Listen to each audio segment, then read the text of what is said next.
नमस्कार दोस्तों, हमारे चैनल के अंदर आपका स्वागत है।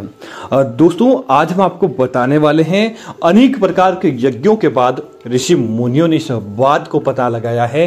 भगवान श्री कृष्ण ने कहा है, साक्षात मां अन्नपूर्णा देवी ने कहा है कि अगर आप इस प्रकार का भोजन ग्रहण करते हैं तो दोस्तों, एक तो आपको कई प्रकार के स्वास्थ्य विकार हो जाते हैं, दूसरा कम उम्र के अंदर आपकी मृत्यु हो जाती है, तीसरा आपको हमेशा मन पवित्र नहीं रहता, जहां भी जाते हैं आपको हार का सामना करना पड़ता है, जहां कहीं भी बैठते हैं आप लज्जित महसूस करते हैं, जहां कहीं भी आपके लिंग होते हैं कोई भी आपको बात करना नहीं चाहता, या कहे तो पति पत्नी के मध्य भी लड़ाई झगड़ा होता रहता है।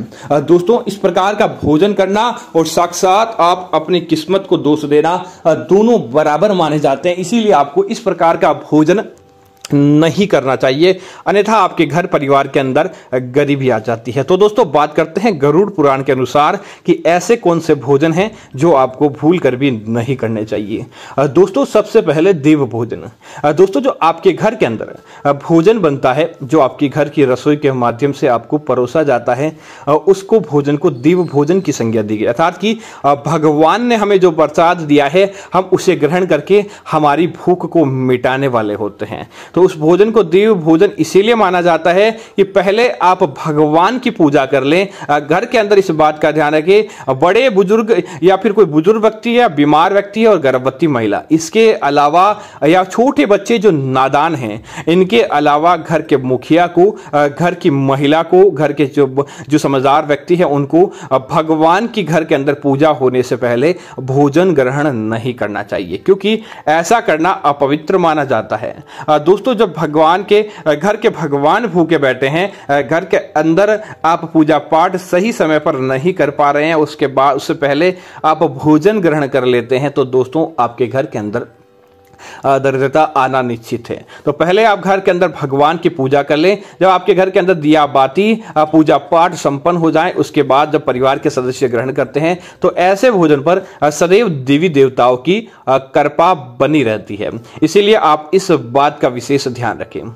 दोस्तों, दूसरा, जिस घर की भोजन के अंदर भेदभाव होता है, समझ लीजिए दोस्तों कि आपके जीवन के अंदर निश्चित तौर पर गरीबी आएगी, भगवान आपसे क्रोधित होंगे और ऐसा भोजन आपको हमेशा गरीबी की तरफ लेके जाता है। भोजन में भेदभाव किस प्रकार, जैसे कि आपके घर के अंदर जिस प्रकार आपकी रसोई में एक ही भोजन बनता है, लेकिन उसके बाद आप क्या करते हैं कि आपकी रसोई घर के अंदर बना भोजन आप भेदभाव के साथ परोसते हैं, अर्थात कि आपके आप एक ही परिवार के अंदर रहते हैं, माता पिता को आप अच्छा भोजन नहीं करवा पाते, या माता पिता किसी आपके कोई रिश्तेदार के भोजन में भेद कर देते हैं कि आप उन्हें गंदा खाना खिला देते हैं, या फिर आप परिवार के एक दूसरे सदस्य एक दूसरे को हल्का या भारी भोजन परोसते हैं, किसी ईर्ष्यावश क्रोधवश इस प्रकार का काम करते हैं कि आप घर के एक ही भोजन के अंदर भेदभाव करते हैं, किसी को अच्छे बर्तन के अंदर भोजन परोसते हैं तो किसी को गंदे बर्तन के अंदर, तो ऐसा भोजन भी आपका राक्षस भोजन के समान माना जाता है। ऐसा भोजन करने वाला जो व्यक्ति भेदभाव करता है,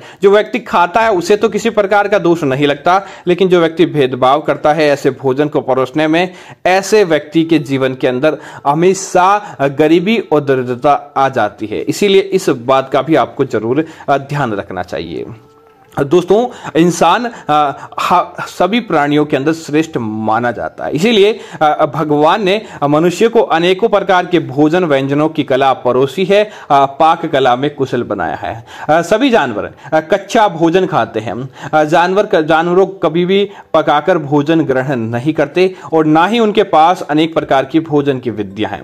यह सारा का सारा गुण मनुष्य के अंदर विद्यमान है।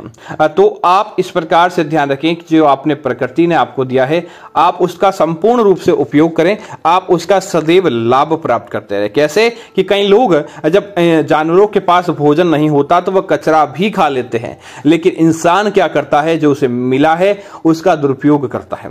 भोजन हमेशा थाली के अंदर जूठा छोड़ता है, चाहे दोस्तों आपका घर हो या चाहे होटल हो या चाहे कहीं भी आप विवाह फंक्शन आदि में गए हैं। भगवान ने आपको अच्छे से अच्छा भोजन सारे की सारे प्रकृति पर जितने भी सजीव प्राणी है, प्राणियों में सर्वश्रेष्ठ भोजन आपको दिया है, तो कभी भी आप जूठा नहीं छोड़ें। जूठा भोजन साक्षात आपको काल का ग्राही बना देता है। उसके बाद दोस्तों एक दिन ऐसा आता है कि आप सरल भोजन के लिए भी तरस जाते हैं। इसीलिए कभी भी आपको अपनी थाली में जितना ही अन्न ले कि इतना ही ले थाली में कि व्यर्थ न जाए नाली में, अर्थात कि जूठा भोजन आपको नहीं छोड़ना चाहिए। दोस्तों इसी तरह आपको इस बात का ध्यान रखें कि अगर आप कई बार क्या होता है कि ठोकर लग जाती है। जो मनुष्य ठोकर लगाता है, आपको सबसे पहले तो उस मनुष्य को उस भोजन में से कुछ भोजन निकालकर गोमाता या किसी जानवर के लिए निकाल देना चाहिए, ताकि उस भोजन का दोष जब जानवर खाता है तब कम हो जाता है। और इस बात का ध्यान रखें, ठोकर लगा हुआ भोजन भी आपको करने से बचना चाहिए। कई बार क्या होता है कि ठोकर लग जाती है, उसके बाद उस भोजन को हम ग्रहण कर लेते हैं। ठोकर लगा हुआ भोजन काल का ग्राही बना देता है, इसीलिए ऐसा भोजन करने से आपको बचना चाहिए, अन्यथा आपको कई प्रकार के दोष लग जाते हैं। और इसी तरह दोस्तों इस बात का ध्यान रखिए, जब मृत्यु हो जाती है, घर परिवार के अंदर किसी सदस्य की मृत्यु हो जाती है, उस समय जब तक उस व्यक्ति को हिंदू संस्कार के अनुसार जलाया और कहीं कहीं पर हिंदू संस्कार के अनुसार अलग अलग संप्रदायों में दफनाया जाता है। तो दोस्तों अगर आप उस व्यक्ति की लाश घर के अंदर जब तक पड़ी रहती है, उस व्यक्ति की मर्त आत्मा मर्त शरीर घर के अंदर पड़ा रहता है, घर परिवार के सदस्यों को उस समय मुख के अंदर किसी भी प्रकार का अन्न ग्रहण नहीं करना चाहिए। और उस दिन आपको घर के अंदर चूल्हा भी नहीं जलाना चाहिए। हिंदू संस्कार के अनुसार उस दिन जब व्यक्ति का अंतिम संस्कार हो जाए, आप उसके अंतिम संस्कार की आप अपने घर के अंदर जो भी आपके धर्म आधारित जो भी आपकी परिकल्पना होती है आप कर लें। उसके बाद घर परिवार के सदस्य भोजन करें, उसके बाद चूल्हा जलाएं। लेकिन उससे पहले परिवार का सदस्य चाहे मर्त शरीर के पास है या चाहे हजारों किलोमीटर दूर बैठा हो, आपको भोजन ग्रहण नहीं करना चाहिए। क्योंकि उस समय जब हमारा प्रियजन हमसे बिछड़ता है, तब उसकी दृष्टि प्रत्येक सदस्य के ऊपर रहती है। अगर आप उस समय भोजन ग्रहण करते हैं तो आप थोड़ी सी सांत्वना उस व्यक्ति के प्रति नहीं रख पाते, तो वह पितृ आपके जीवन के अंदर अनेक प्रकार की समस्याओं को खड़े कर देते हैं। इसीलिए आपको ऐसा भोजन करने से भी बचना चाहिए। दोस्तों इसी तरह अगर आपके भोजन के अंदर बाल आ जाए, महिलाएं इसीलिए कहा जाता है कि जब भी आप रसोई घर के अंदर प्रवेश करें, बालों को ढककर या बालों को बांधकर आपको प्रवेश करना चाहिए। क्योंकि खाने के अंदर बाल आना साक्षात दोस्तों राक्षस भोजन, प्रेत भोजन की संज्ञा दी गई है।